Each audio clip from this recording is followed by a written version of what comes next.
It's one small step for man, one giant leap for mankind. The purpose of the Apollo 11 mission was to land a man on the moon and return them safely back on Earth. Another goal is to obtain data to access the capability and limitations of the astronaut and his equipment in the lunar space environment. This paved the way for the Apollo landing missions to follow. Neil Armstrong studied aeronautical engineering at Purdue University, then served in the Korean War, which awarded him 3 air medals. After Armstrong completed his degree, he immediately became a civilian research pilot for NASA. In 1962, he joined the space program with the second group of astronauts. Armstrong was command pilot for the Gemini 8 mission. In 1969, he was command pilot for Apollo 11, which gave him the title of the first man on the moon.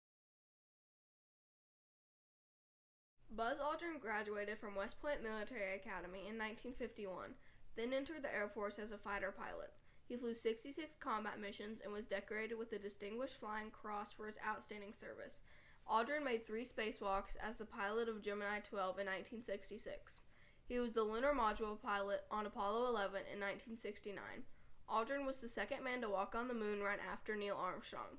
The Apollo 11 mission was Aldrin's second spaceflight and helped him receive the Presidential Medal of Freedom. Michael Collins attended West Point Military Academy to follow his father in the armed services. After he graduated, Collins joined the Air Force. His performance earned him many different positions nationwide. Collins was chosen to be a part of the third group of astronauts. He performed a spacewalk in the Gemini 10 mission, which was his first spaceflight. The capsule communicator, otherwise called a Capcom, was an astronaut at the Mission Control Center in Houston, Texas, who was the only person who communicated directly with the flight crew. For Apollo 11, the Capcoms were Charles Duke, Ronald Evans, Bruce McCandless II, James Lovell, William Anders, Ken Mattingly, Fred Hayes, Don L. Lind, Owen K. Garriott, and Harrison Schmitt. Congress, above and beyond the increases I have earlier requested for space activities, to provide the funds which are needed to meet the following national goals. First, I believe that this nation should commit itself to achieving the goal, before this decade is out, of landing a man on the moon and returning him safely to the Earth. No single space project in this period will be more impressive to mankind or more important for the long-range exploration of space, and none will be so difficult or expensive to accomplish. The space race was a 20th century competition between 2 Cold War rivals, the Soviet Union and the United States, to break barriers in spaceflight capability.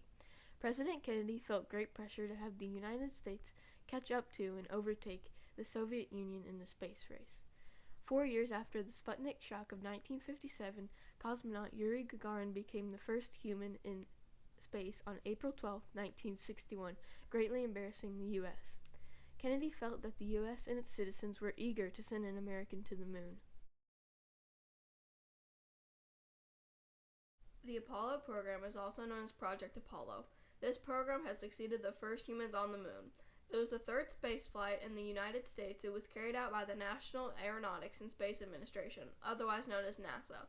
A capsule that would hold about 3 people was designed for the program. They called it the Apollo Command Module. Apollo was the first program to send humans to the moon.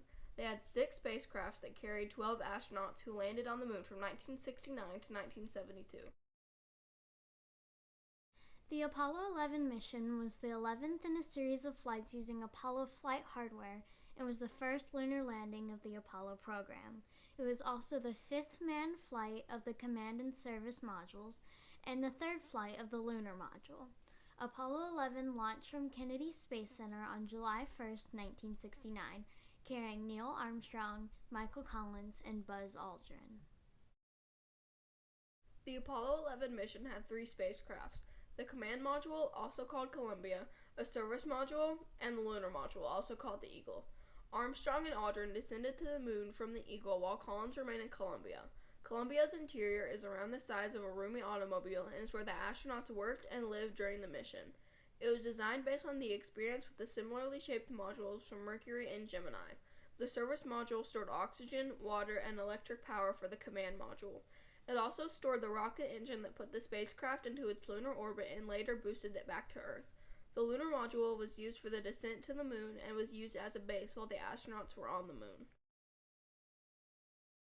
This is the cockpit of Columbia, where the astronauts worked and lived during the mission. This is the cockpit of the Eagle, where Neil Armstrong and Buzz Aldrin descended to the moon. The main reason Apollo 11 was successful is because of the missions that came before it. Those past flights were testing grounds for the goal to land a man on the moon. Apollo 1 was the program's first mission and was set to orbit with 3 astronauts aboard. While the crew was performing a pre-launch test, a fire lit in the cockpit, killing the astronauts inside. The deaths of the astronauts forced NASA to improve safety, rather than shutting down the program. After Apollo 1, crewed flights were resumed with Apollo 7. This mission demonstrated the functionality of the modules and how the mission support facilities could work together with the vehicles and crew members. All of the previous missions to Apollo 11 were testing grounds for functionality in all aspects of the modules. 2 months before Apollo 11, Apollo 10 was the so-called dry run for the moon landing.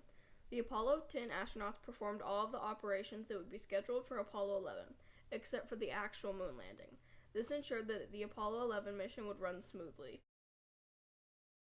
The Apollo 11 mission broke barriers physically and historically. The mission broke barriers by sending the first man to the moon. This was a huge step in spaceflight. It opened up the imaginative possibilities of human spaceflight for the entire world. The legacy of this mission has inspired many of the amazing spaceflight projects today. If Apollo 11 had never happened, we wouldn't be as brave or take as many risks today. Back in 1969, people changed their minds about the possibility of spaceflight. This mission has revolutionized the space industry today in so many ways. Apollo 11 should be viewed as a milestone in the nation's history. It was an effort that demonstrated the technological advancement of the United States and established greatness over the Soviet Union, which was the primary goal of the program when first envisioned by the Kennedy administration in 1961. It had been an enormous undertaking, being the largest non-military technological effort ever undertaken by the United States. Apollo 11 landed the first man on the moon in 1969.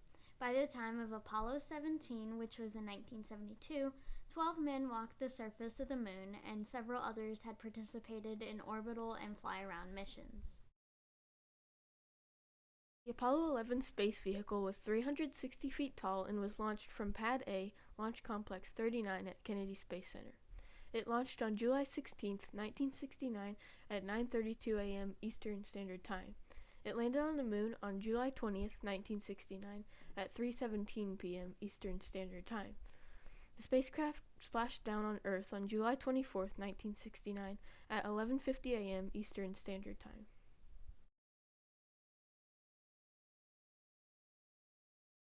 11, 10, 9.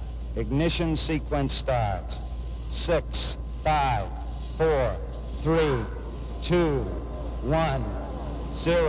All engine running. Liftoff. We have a liftoff. 32 minutes past the hour. Liftoff on Apollo 11. Oh, boy. Oh, boy, it looks good, Tower Wally. cleared. Yeah, we got a roll program. Somebody must be leaving town. Reporting to roll pitch program. Pitch Apollo 11. Building shaking. We're getting that buffeting we've become used to. What a moment. Man on the way to the moon.